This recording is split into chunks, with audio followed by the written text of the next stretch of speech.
Hello everybody, today I will show you how to find out which iPhone apps are using the most cellular data.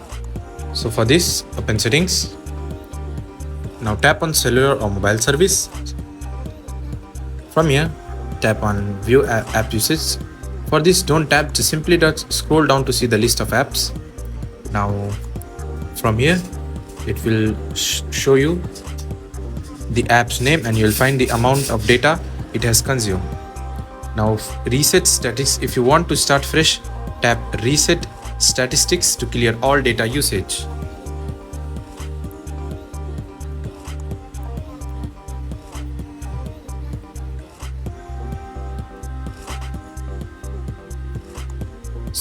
If you want to reset it, simply tap on reset statistics.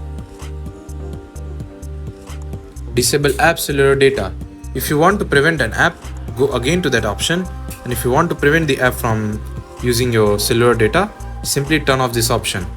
Now it will not be open with your cellular data, it will only get open with Wi-Fi or any other network. That's it.